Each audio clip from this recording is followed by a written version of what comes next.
श्री स्वामी समर्थ, जय जय स्वामी समर्थ। स्वामींचं नाव घेऊन आजच्या ह्या नवीन व्हिडिओला सुरुवात करते। उत्पत्ती एकादशी ही कार्तिक महिन्यातील कृष्ण पक्षातील एकादशी तिथीला साजरी केली जाते। यंदा उत्पत्ती एकादशी तिथी 25 नोव्हेंबरला मध्यरात्री 1:01 प्रारंभ होईल, तर 27 नोव्हेंबरला पहाटे 3:47 समाप्त होणार आहे आणि उदय तिथीनुसार 26 नोव्हेंबरला उत्पत्ती एकादशीचं व्रत हे केलं जाईल। पुराणात उत्पत्ती एकादशीचं महत्त्व विशेष मानण्यात आलं आहे। मान्यतानुसार देवी एकादशीला या दिवशी भगवान विष्णूंच्या अंशातून जन्म झाला होता। पौराणिक कथेत सांगितलं आहे की एकदा भगवान विष्णू योग निद्रेमध्ये होते।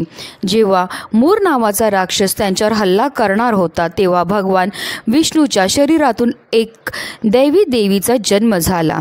त्याने युद्धात मूर नावाच्या राक्षसाचा वध केला। यावर प्रसन्न होऊन भगवान विष्णूंनी देवीला एकादशीचे नाव दिले आणि वरदानही दिले की जे देवी एकादशीची पूजा व्रत करेल त्यांना सुख आणि सौभाग्याची प्राप्ती होईल। तेव्हापासून एकादशीचे व्रत हे पाळले जाते। एकादशीचे व्रत केल्याने वर्तमानासह मागील जन्माची पापे नष्ट होतात। यासोबतच अनेक पिढ्यातील पितरांना मोक्ष प्राप्त होतं। ज्यांना एकादशीचा उपवास सुरू करायचा आहे ते उत्पत्ती एकादशीपासून हे व्रत सुरू करू शकतात।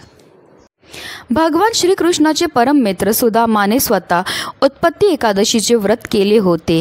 या व्रताच्या महिमामुळे त्यांना राज्यासह पुत्ररत्न प्राप्त झाले। असे मानले जाते की या दिवशी व्रत केल्याने व्यक्तीला भगवान विष्णूसह देवी लक्ष्मीची कृपा प्राप्त होते। तसेच या दिवशी काही उपाय केल्याने जीवनात सुख समृद्धी राहते आणि म्हणूनच आपल्याला उत्पत्ती एकादशीच्या दिवशी आंघोळीच्या पाण्यामध्ये ही एक वस्तू टाकायची। ही वस्तू टाकल्यामुळे प्रखरातला प्रखर पितृदोष, ग्रहदोष, शत्रुबाधा, नकारात्मकता, इडापिडा तर नष्ट होणारच आहे, पण आपलं 7 पिढ्यांचं दारिद्र्य नष्ट होऊन आपल्या संपूर्ण कुटुंबाची भरभरून अशी प्रगती होणार आहे। अतिशय प्रभावी असा हा उपायाच्याबद्दल सविस्तर आणि महत्त्वाची अशी माहिती मी तुम्हाला या व्हिडिओमध्ये देणार आहे।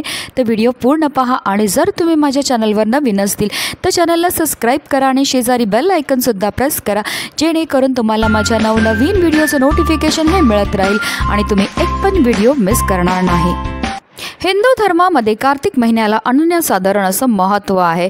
कार्तिक महिन्यामध्ये स्नानाला आणि दानाला विशेष महत्त्व हे दिलं जातं। जर तुम्हाला शक्य झालं तर आवर्जून उत्पत्ती एकादशीच्या दिवशी तीर्थक्षेत्री जाऊन स्नान करा। स्नान केल्यानंतर तुम्हाला आवर्जून यथाशक्तीप्रमाणे दान हे करायचं आहे। हे दान केल्यामुळे आपल्याकडनं झालेल्या कळत नकळत पापांपासून आपल्याला मुक्तता तर मिळते, पण आपल्यावर श्री हरी विष्णू आणि माता लक्ष्मीची भरभरून कृपाही प्राप्त होत असते। पण हल्लीच्या धावपळीच्या जीवनामध्ये प्रत्येकालाच तीर्थक्षेत्री जाऊन स्नान करणं शक्य नसतं। म्हणूनच आपल्याला घरच्या घरी आंघोळीच्या पाण्यामध्ये ह्या काही वस्तू टाकायच्यात आणि त्याने आपल्याला स्नानही करायची। ही स्नान केल्यामुळे आपल्याला तीर्थक्षेत्री स्नान केल्याचं पुण्य तर प्राप्त होणारच आहे, पण आपल्याकडनं झालेल्या कळत नकळत पापांपासून सुद्धा मुक्तताही मिळणार आहे। तर आपल्याला उत्पत्ती एकादशीच्या दिवशी सकाळी ब्रह्ममुहूर्तावर उठायचं आहे आणि अंथरुणामध्येच आपल्याला श्रीहरी विष्णू आणि माता लक्ष्मीचं स्मरण करायचं। ओम नमो भगवते वासुदेवाय या प्रभावी मंत्राचा जप करायचा आणि दिवसाला सुरुवात ही करायची। त्यानंतर आपल्याला आंघोळीला पाणी हे काढायचं। आता आंघोळी करता तुम्ही गरम किंवा थंड कोणतंही पाणी घेऊ शकतात आणि ह्या पाण्यामध्ये सगळ्यात पहिली वस्तू जी आपल्याला टाकायची ते म्हणजे गंगाजल। गंगाजल टाकून स्नान केल्यामुळे आपल्याला तीर्थक्षेत्री स्नान केल्याचं पुण्य हे प्राप्त होतं। तसेच आपल्याकडनं झालेल्या कळत नकळत पापांपासून सुद्धा आपल्याला मुक्तता ही मिळत असते। दुसरी वस्तू जी आपल्याला आंघोळीच्या पाण्यामध्ये टाकायची आहे ती म्हणजे चिमूटभर हळद। हळद ही श्रीहरी विष्णूंना अतिशय प्रिय आहे। तसेच हळद टाकून स्नान केल्यामुळे आपल्या कुंडलीमध्ये असणारा गुरुग्रह हा बलवान होतो, ज्यामुळे आपल्याला आर्थिक समस्यापासून मुक्तता ही मिळत असते। पुढची वस्तू जी आपल्याला टाकायची ते म्हणजे चिमूटभर खडे मीठ। खडे मिठाला माता लक्ष्मीचं स्वरूपसुद्धा म्हटलं जातं, त्याला लक्ष्मीकारक असं सुद्धा म्हटलं जातं. कारण माता लक्ष्मीचे 2 भाऊ, एक दाता एक विधाता. दाता म्हणजे मीठ आणि विधाता म्हणजे तुरटी. आणि जेव्हा पण आंघोळीच्या पाण्यामध्ये आपण मीठ टाकून स्नान करतो त्यामुळे आपल्या जीवनामध्ये असणारी जेवढी पण नकारात्मकता, नजर दोष, इडापिडा, शत्रुपीडा दूर होण्यामध्ये मदतही मिळत असते.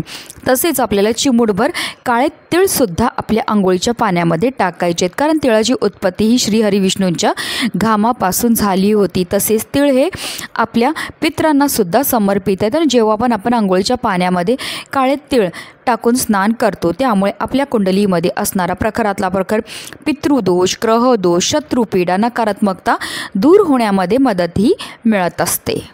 त्याचबरोबर आपल्याला 1 चमचाभर गाईचं कच्चं दूधसुद्धा आंघोळीच्या पाण्यामध्ये टाकायचं आहे. दूध टाकून स्नान केल्यामुळे आपल्या कुंडलीमध्ये असणारा चंद्र हा बलवान होतो.